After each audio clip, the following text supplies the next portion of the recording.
अस्सलाम वालेकुम नाज़रीन, न्यूज अपडेट में आप सभी का इस्तकबाल है। मैं हूं आफरीन। आज की अहम अपडेट्स पर डालते हैं एक नजर। उत्तर प्रदेश कांग्रेस की general secretary Priyanka Gandhi Bahujan Samaj party की सरबराह मायावती से इनकी रिहाइश गाह पर मुलाकात की और इनकी वालिदा के इंतकाल पर ताज़ियत पेश करते हुए इन्हें खराज अकीदत पेश किया। अक़लियती उम्र के मरकजी वज़ीर मुख्तार अब्बास नकवी ने कहा कि आलमी इक़्तिसादी मंदी के दौर में भी देसी मसनूआत ने हिंदुस्तानी जरूरियात और मैशियत के लिए सिक्योरिटी शील्ड का काम किया है। कौमी राजधानी दिल्ली में गुज़िश्ता कुछ दिनों से एक बड़ा मसला बनी हुई फिजाई आलूदगी में पीर की सुबह मामूली बेहतरी आई है, लेकिन हवा का मियार इंतहाई खराब ज़ुमरे में रहा।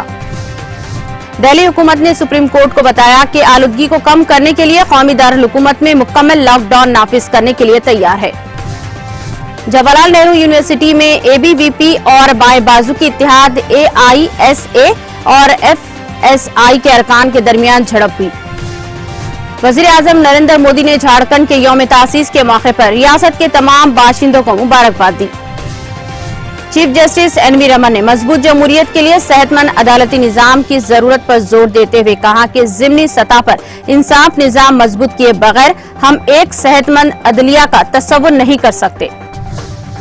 कांग्रेस की उत्तर प्रदेश की incharge general secretary Priyanka Gandhi ने तेज बुखार की वजह से उत्तर प्रदेश के मुरादाबाद में जलसे आम से खिताब करने का अपना प्रोग्राम मनसूख कर दिया।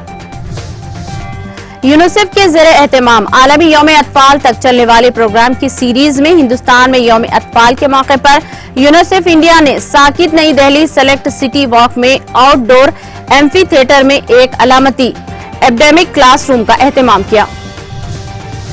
दिल्ली खवातीन कमीशन की सरबराह स्वाति मलिवाल ने सदर जमहूरिया रामनाथ कोविंद को खत तहरीर करके अदाकारा कंगना रनावत से पद्मश्री वापस लेने और इसके खिलाफ गद्दारी के इल्जाम में FIR दर्ज करने की मांग की है।